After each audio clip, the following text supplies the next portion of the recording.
اللہ کے پیغمبر صلی اللہ علیہ وآلہ وسلم کے ساتھ حضرت امیر معاویہ رضی اللہ تعالیٰ عنہ کی بیشتر رشتہ داریاں تھی. اگر رشتہ داریوں کے بارے میں ہی میں ذکر کروں تو آج کا خطبہ جمعۃ المبارک اسی پہ چلا جائے گا. میں بات کو مختصر کرتا ہوں. پہلی رشتہ داری حضرت سیدنا امیر معاویہ رضی اللہ تعالیٰ عنہ کے ساتھ آپ صلی اللہ علیہ وآلہ وسلم اور سیدنا امیر معاویہ رضی اللہ تعالیٰ عنہ کا خون ایک ہے. خون ایک ہے. وہ کیسے خون ایک ہے؟ سب سے پہلے عبد مناف ہیں. عبد مناف کے دو بیٹے ہوئے. ایک کا نام عبد شمس ہے, ایک کا نام ہاشم ہے. عبد شمس سے آگے نسل چلی.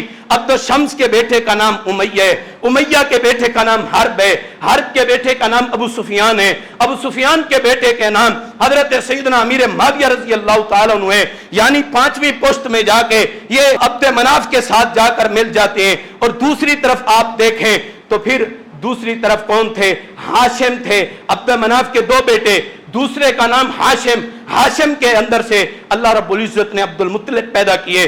عبد المطلب سے پھر اللہ کے پیغمبر صلی اللہ علیہ وآلہ وسلم کے والد عبداللہ پیدا ہوئے. پھر عبداللہ سے محمد رسول اللہ صلی اللہ علیہ وسلم پیدا ہوئے. یعنی عبد مناف پہ جا کے میرے پیغمبر صلی اللہ علیہ وآلہ وسلم اور ابو سفیان کا خون ایک ہے. خون ایک ہے. اللہ رب العزت نے خونی رشتہ بنا کے یہ لوگوں کو بتا دیا ہے کہ یہ خونی رشتہ دار ہیں. یہ آپس میں بغاوت کرنے والے نہیں, یہ آپس میں سرکشیاں کرنے والے نہیں.